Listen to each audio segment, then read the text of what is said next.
Okay, so a graph is a very powerful and general data structure that allows us to represent a lot of different kinds of things in a very flexible way. Now, one of the things we want to be able to do with a graph, or any data structure for that matter, is be able to traverse it, okay? So traverse is sort of a geeky sounding word that essentially just means we want to visit each of the items in the data structure and do something to them. We basically want to go through node by node for some common task, right? Like, one reason you might want to do this is if you wanted to send a message to everyone in your social circle informing them of a recent life change, right? So all of the people you're connected to in your graph, you want to visit and send that message. Or maybe you've got a network of computers and each one of them needs a software update, and so you basically need to go through all of the nodes on that network and apply the software change to each one of the things, right? There's lots of different examples. Now, interestingly, if you have a simple data structure, like just a list, let's say you just have a list of items, right? That's really easy to traverse. You just start at the beginning and go to the end one by one. I mean, that's not real hard to figure out how to do that, right? But with a graph, it turns out not to be that simple, right? Because a graph is a really complicated thing. It's a zillion different nodes, that some of which are connected to others in these non-trivial ways, right? It's not immediately obvious how you would go about traversing it in any kind of a sensible way. And you might say, well, why not just start at the upper left and then, sort of go across and then go down after you're done with each row and traverse it in that order? But remember, a graph doesn't inherently have any spatial representation, right? There is no X and Y coordinate, there is no visual thing, except we might choose to draw one for a small graph. But imagine trying to traverse all of Facebook's graph, right? Graph of people, or trying to imagine traversing the entire World Wide Web, right? You could never remotely put that on a piece of paper. And so there isn't any meaning to up, down, left, right. That whole thing doesn't apply, except in really small, trivial examples, right? So what we're going to talk about in this segment is how to traverse graphs. And it turns out there's at least two ways, which are in some ways complementary to each other. But traversing a graph is complicated enough that we're going to have to take sort of a circuitous route towards it, right? So I'm going to seem like I'm going way off on a tangent, because in order to figure out how to traverse a graph, I'm going to have to introduce two other data structures to you. And so we're going to take just a quick break from graphs and talk about queues and stacks, which are the two data structures that are going to be used as a means of traversing a graph. So we're not going to actually study these data structures for their own reason, although each of them are extremely useful in their own right in various context. But basically what we're going to use them for is just a way of traversing a graph. And so we're going to talk about what a queue and a stack are. So let's start with a queue. A queue, you've probably heard this name, right? And they say this in Britain. Instead of saying line up, they say let's queue up, right? So queue up basically means to get in line. And that's what a queue is. It's nothing more than a line of things, right? So I'm going to draw it with like a vertical line like that. That's how I show the front of the queue, or the head of the queue. That's basically the front of the line. Now what I'm going to do is I'm going to say, let's NQ, that's going to be our first verb, an element. Let's say I NQ a Z. So all NQ means is put something at the front of the line, right? So if I NQ a Z, this is what my queue looks like. And if I then NQ a T, this is what my queue looks like. And if I now NQ a 5, this is what my queue looks like. And if I NQ a star, this is what it looks like, right? So basically all NQ means is put something at the end of the line. And then the complementary operation is called DQ. And those words are challenging to spell. They have a lot of vowels in a row and don't look like they'd be English, but they actually are. And when I DQ, what I do is I simply take the front element off the front and deal with it, right? So in this case, I would take off Z, and maybe I'll just draw that by putting an X through it, right? So now T is at the front of the line. And if I DQ again, then I'm going to get the T off. And if I NQ a smiley face, it's going to look like this. And if I NQ a 7, it's going to look like this. And if I DQ, then I get the 5. If I DQ, I get the star. If I NQ a 9, I get it there. If I DQ, I get the happy face, etc., right? So that's all there is to a queue, is you can put things on one side and take them out the other. And another name for this, by the way, sometimes people will use is they'll call this a FIFO. And that stands for first in, first out, right? your call will be answered in the order it was received. So it's basically just a way of trying to have a fair line, right? If you're the first into the queue on the back end, you are guaranteed to be the first one off the queue on the front end because no one's going to be able to get in line ahead of you, right? All right, so that's a queue. Now, a stack is in many ways the same thing, but it's not a FIFO, it's a LIFO. So that means last in, first out. So this at first glance seems extremely unfair. This basically says the last person who got in line is the first one to be served, right? But of course we're not going to use it as a line type thing. We're going to use it as something else. So here's a stack. I'm going to draw it as a horizontal line.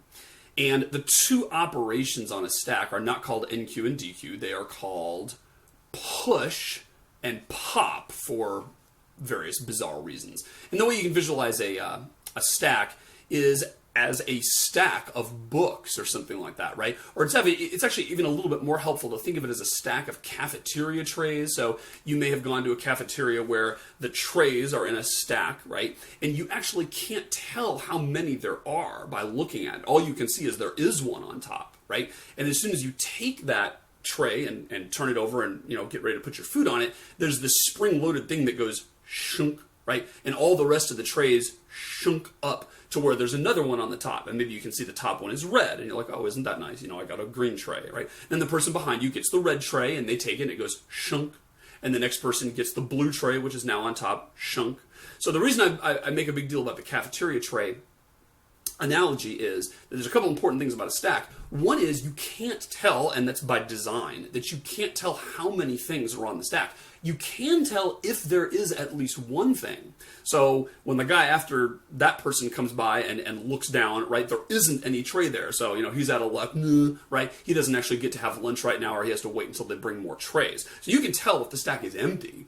But what you can't tell is how many things are in it, nor can you tell what color any of the trays are except the top one. So the stack is basically this thing where you put something on from the top, you take something off the top. And that's called pushing or popping, right? So back to our picture here, maybe our stack is like this, and we say we're going to push a 5.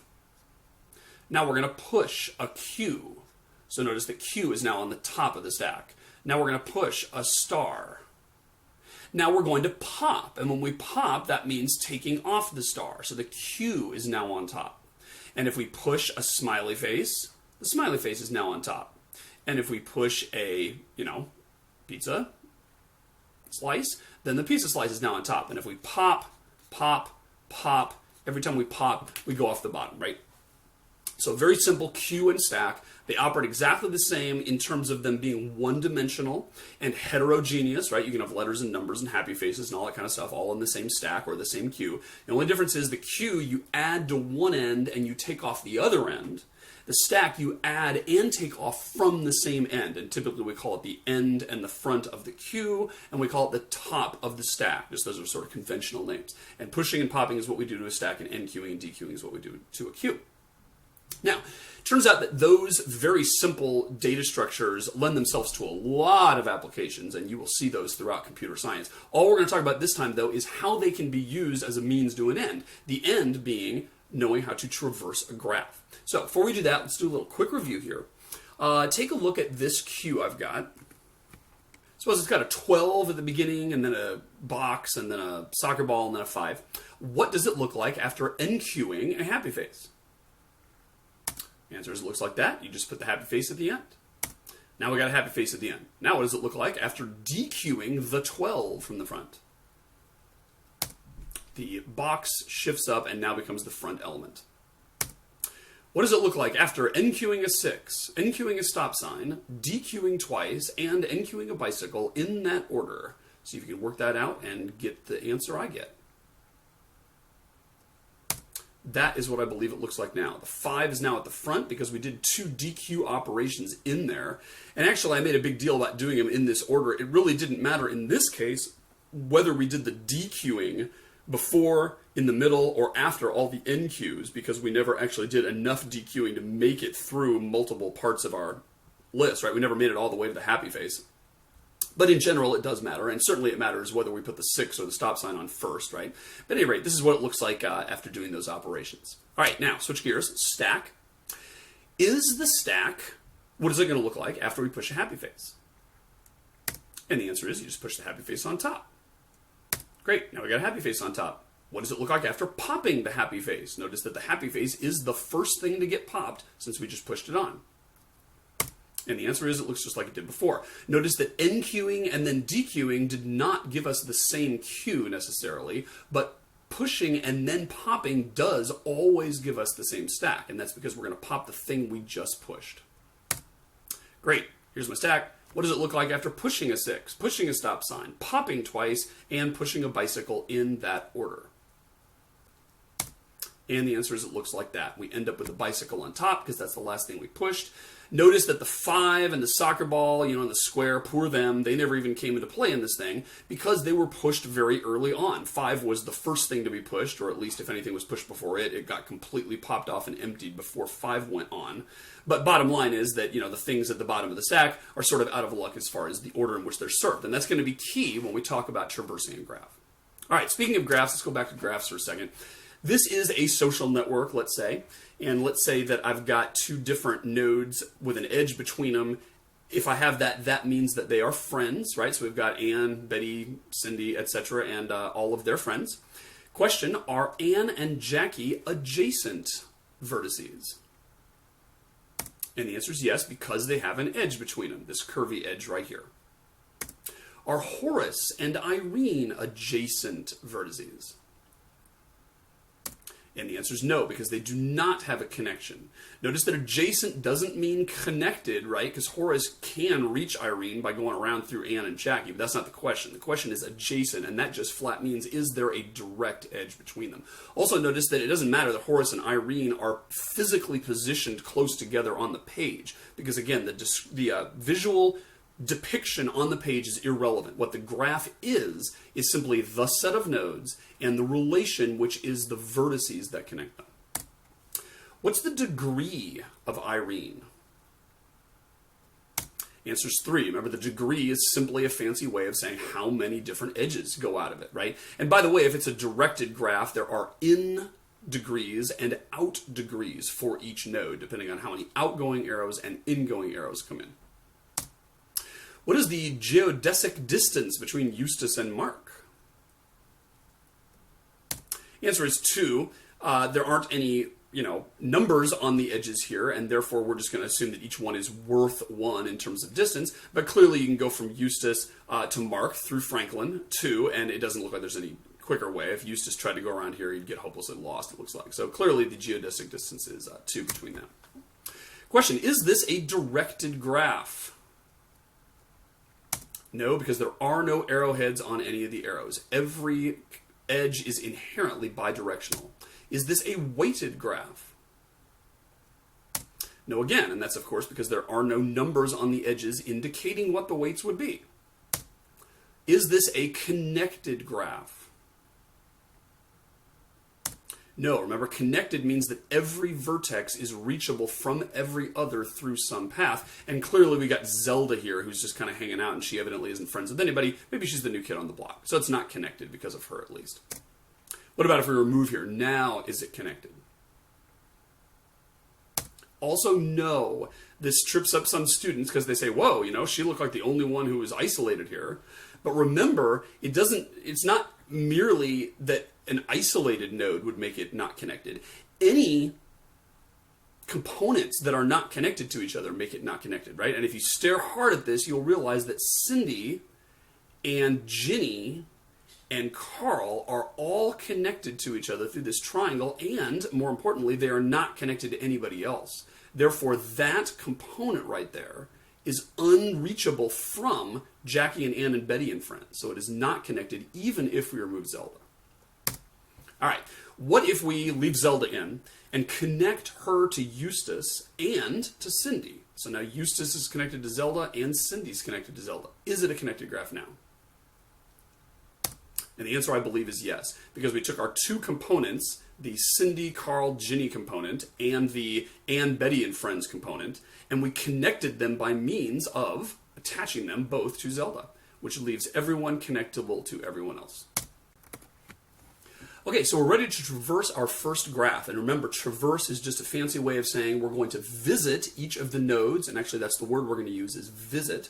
And that basically means we're going to do something to each node. It could be counting how many items are in each one's shopping cart. It could be delivering a message to each one. It could be installing software on each node. There's lots of different things that visit might mean. But the traversal algorithm we're going to do doesn't make any specifications about what visiting means. It simply gives us a way to order the nodes that we're going to traverse. So it's basically giving us an order or a sequence in which to traverse them.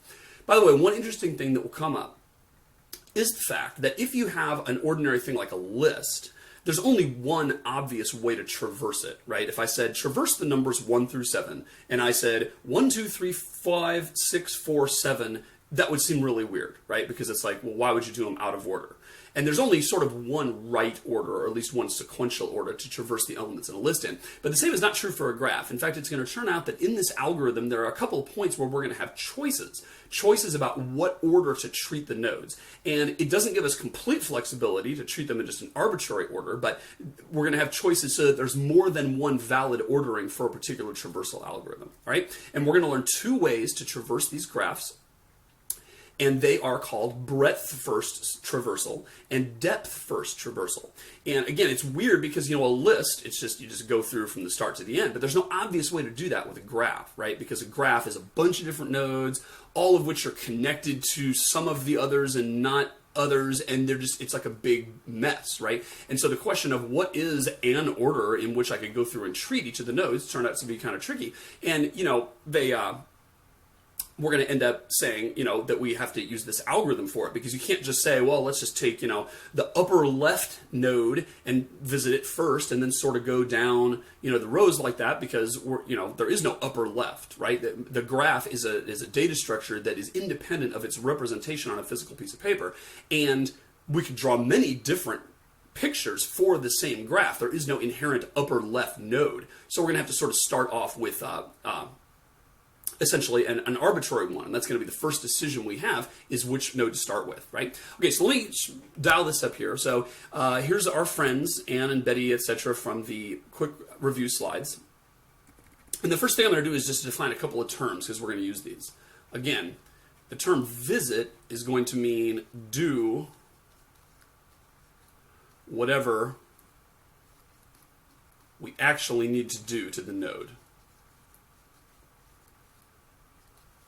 And again, that can be any number of things. It's whatever we want to do to each node. And that's not to be confused with a similar sounding term, but it's very important not to confuse these, and that's called mark. To mark a node is not the same as to visit it. It merely means remember that we've seen it. So you can think of the marks as sort of like a trail of breadcrumbs, okay? And as we go through, we are going to mark certain nodes that we haven't visited yet, simply so that we don't end up in an infinite loop. Because if there's a graph like this one that has cycles, we can't just go from node to node to node merrily along. We're going to end up cycling around and having an infinite loop, right? And the way we're going to get out of that is marking certain nodes as, I've already been here, okay? So here is the algorithm, and I'm going to label it BFT. That stands for breadth first traversal, and I think you'll see why we called that in a minute. And here are the steps. Number one is choose a starting node. And again, that is arbitrary. We can pick any place to begin, and there's no obvious candidate for the first one, right? If you were going to traverse a queue, you'd start at the beginning, start at the front. If you're going to traverse a stack, you'd probably start at the top, but there's no obvious place to start a graph traversal, and therefore we're just going to start somewhere, okay? And that turns out to be an arbitrary choice. All right, number two is we are going to mark, not visit, but mark and enqueue it. So when I say enqueue here, what I mean is a queue. And so I'm going to put over here, I'm going to make a little thing. It's going to be a queue. I'm going to make my little bar, just like we learned about. And this thing is going to keep track of the order in which I need to visit nodes. That's what it's going to be. And it's going to kind of keep track for us as we go. Then the last step is the biggest one. Here's what we're going to do. While the queue, I'll just write the letter Q, is not empty. So if you're a programmer, you may recognize a loop here, and that's exactly what this is. It's like a while loop. While it's not empty, we're going to do the following 3 steps. Number 1, we're going to dequeue a node. Next, we are going to visit the node. And that actually means visit. So that's not the same as marking. It's already been marked to even be in the queue, because it turns out the only time we're going to put something in the queue is after we've marked it. But we're going to visit it, actually do it. Its turn has come up. And then we're going to mark and in queue all of its adjacent unmarked nodes. And then we are going to go back up, like with all loops, back up here and say, okay, is the queue empty now? If not, do A, B, and C again. Is the queue empty now? If not, do A, B, and C again. Is the queue empty now? If it is, then we're done. All right, so let's actually see this in action. I'm going to choose, for step 1 here, I'm going to choose Irene, just because she's in the middle. You may prefer to start at a different one, and in fact, you can do this exercise yourself, starting at a different starting point. Make sure you get a valid traversal here. So what I'm going to do with Irene is I'm going to mark her, and I'm going to basically just put a little red dot. That's how we're going to indicate that we've marked somebody. And I'm going to put her in the queue. So remember, a queue always goes in the back. Right now it's empty, so the back and the front are the same. But that's what we're going to do in step 2. We have now marked Irene as saying, I've seen her, and I've got her queued up in order to visit her. Now, while the queue is not empty, and of course it isn't because Irene's in it, we're going to dequeue a node and visit it. And I'm going to make a little list here of the nodes that we have visited so far. So I'm going to dequeue Irene, and I'm going to add her to the first one in the visited list because she is the first one I actually visited. Then, step C, I'm going to mark and enqueue all adjacent unmarked nodes. Now, Irene has 3 adjacent nodes, none of which are marked. And so I'm going to mark Nancy, Lucy, and Jackie. Those are her 3 neighbors. And I'm going to put them in the queue in some order. And here's the second place where we have a choice, right? Up here we said, when you choose a node, you can kind of choose whichever one you want to start. Down here, when we put all of a node's neighbors in the queue, we can also choose which order to put them in. And so I put Jackie, Nancy, and Lucy because that was just left to right. But you can put them in any order, all right? Great. So now we finished step C. So we go up and we say, is the queue empty now? And of course the answer is no. In fact, it's more full than it was before. So we're going to dequeue a node. Let's take Jackie off. Let's visit her. So I'm going to put her in the list of nodes we've actually visited. And then we're going to mark and enqueue all of her adjacent unmarked nodes. Now, one of her adjacent nodes is Irene, but we're not going to do anything more with Irene because we've already visited her. And in fact, the fact that she's marked tells us not to go back here. That's how we avoid the infinite loop. So the only unmarked adjacent neighbor that Jackie has is Anne. And so we're going to mark Anne and put her in the queue. Next, is the queue empty? No, it's not. And so now we're going to dequeue N and visit her, and then mark and enqueue all of Nancy's unmarked adjacent nodes, which there aren't any, because her only neighbor is Irene, and we've already done Irene, right? Now, let me just draw attention to the fact that it's significant that I did Nancy here before Anne. That's really important, and that is how breadth first traversal gets its name, because Irene is going to put her 3 neighbors on, and then we're going to visit each one of them in turn, only visiting their neighbors after I've done with each of those 3. So we're going to visit Irene, and then we're going to visit Nancy, Jackie, Lucy in some order before we start dealing with friend of a friend's. And that's why it's called breadth first, because it spreads out kind of like in a ripple pool. And I think you'll see that. Okay, next, the queue's still not empty, so I'm going to dequeue the L and visit Lucy. And now I'm going to mark and enqueue all of her unmarked adjacent nodes. And the only one is Mark. So I put Mark in the queue. Then I go back and say, is the queue empty now? And of course the answer is no. I have A. So I'm going to dequeue A and visit A, putting Anne in my list. And then mark and enqueue all of Anne's unmarked adjacent nodes. There are 3. Horace, Dan, Betty. I'll just do them in that order. Horace, Dan, Betty. And I say, is the queue empty? And it is not. And so now we just lather and rinse, repeat, right? So we say, let's dequeue this. Let's visit it. let's mark and put all of its unmarked nodes in the queue, right? So the only one that Mark doesn't have is Franklin. So we're going to mark Franklin and put him in the queue. Then we say, is the queue empty? No, it's not. So let's grab Horace, visit him, and then put all of Horace's unmarked adjacent nodes in the queue, which there aren't any because Horace has already done this here. So now we're going to say D. Let's DQ D. Let's actually visit Dan. Let's put all his unmarked adjacent nodes in. Of course, again, there aren't any, and so there's nothing to do. So then we say, okay, take off B. We're going to visit Betty. We're going to put Betty's unmarked adjacent nodes here, and we're going to do it right here. Oh, I'm sorry, I meant to put E. E is her unmarked adjacent node. And now we're going to say, let's take off the F and visit F. Put all Franklin's unmarked adjacent nodes. There aren't any. Now take off E, and finally visit Eustace. And then there's nothing, no unmarked neighbors to put on, and so now it terminates the loop, because now we say, is the queue empty? And the answer is yes, and so we have visited all the nodes. Again, there are multiple ways to do it and still be breadth first, right? Because every place I decided what order to enqueue the visitor or the neighbors, I could have chosen them in any order, right? And of course, I could have started at some other place besides Irene. So there's many, many different orderings of the nodes, all of which may be breadth first traversal. But as long as you follow that process to the letter, it's breadth first traversal. Notice, by the way, that we didn't get every node. There were 3 nodes, actually 4, because we had Zelda, right? So there were 4 that were not connected to that first group. And in any kind of traversal, breadth first or depth first, it turns out, we're not going to get anything that's not connected to the starting point. And so what you do is, if you want to visit those other nodes as well, you have to choose a new starting point that's in one of the other components. Traverse the heck out of that guy until there isn't anything left there. And then you say, are there still nodes that have not been traversed? And if there are, then you go through and visit those, right?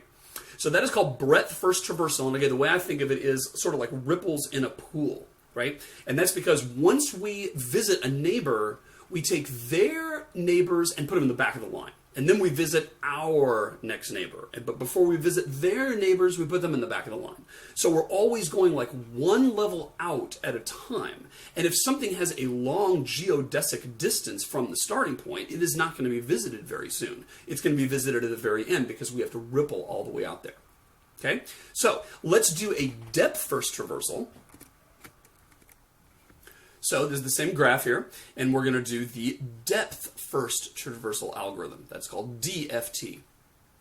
Now, the depth first traversal is exactly the same as breadth first traversal, with one exception, and that is we use a stack instead of a queue. Other than that, the algorithm is exactly the same. And what that does is it gives us different behavior, because now, as soon as we visit a node, we are going to put all of its neighbors right on the top of the stack, which is going to give us the effect of plunging down all the way down one path before we back out and finish any of the other neighbors of the starting node. Okay, so let's see how that works. Again, we have to choose somewhere to start, and just to be consistent, I'll start with Irene again. So here's what we're going to do. We're going to have our stack. I'll put that over here. And right now it is empty. And again, I'll come down here and make a list of the nodes we have visited. Okay, so the first thing we're going to do is we're going to say, let's take Irene. Let's mark her and put her on the stack. And then we say, great, let's take her off the stack and visit her. So we're going to visit Irene. We're going to take her off the stack. And we are going to mark and push, instead of NQ, all of her adjacent nodes. So her adjacent nodes, once again, are Jackie, Nancy, and Lucy. Let's mark all those. And we'll put those in here, Jackie, Nancy, Lucy. And then we just continue with the algorithm. So let's do it. We are now going to take Lucy off the stack. And we're going to add her to our visited section. And we're going to say, hey, Lucy, do you have any unmarked adjacent neighbors? The answer is yes, there's Mark. And we're going to put Mark on the stack. Now you see what's happening here, right? As soon as Lucy was done and put Mark in the stack, Mark wound up on the top. And so unlike with breadth first traversal, we're not going to then go back to Irene's neighbors and kind of ripple out like a pool. Instead, we're going to plunge all the way in. So let's do that. So we're going to say Mark. Great. Let's take Mark off the stack. And let's visit him. And then let's put in all of his unmarked neighbors. There's only one, which is Franklin. Great. Now, take Franklin off the stack, pop him off, visit him, and push his unmarked neighbor after marking it. Eustace.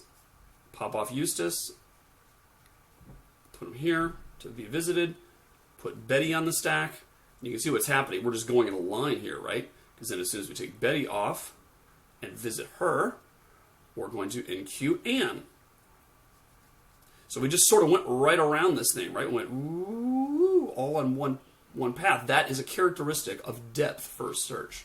All right, so let's finish this up. Anne, we're going to pop her off and visit her.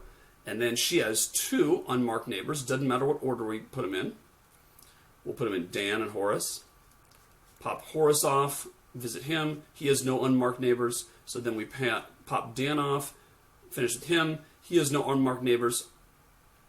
And now, finally, after all that work, after all this, we finally get back to where we started, which was Nancy, who was an immediate neighbor of our starting point. And then we have N, and then we go here, and cross out J, come out J. And again, we did not visit everything, right? And that's because not everything was connected. We'd have to start again with Cindy or one of the other disconnected nodes in order to traverse that. But those are basically your two algorithms for traversing, depth first, breadth first. Both have their advantages. We'll look a little bit more at that concept when we talk about trees, because there are actually some important implementation concerns when you write programs that work on these data structures. But that's the basics of how to traverse a graph.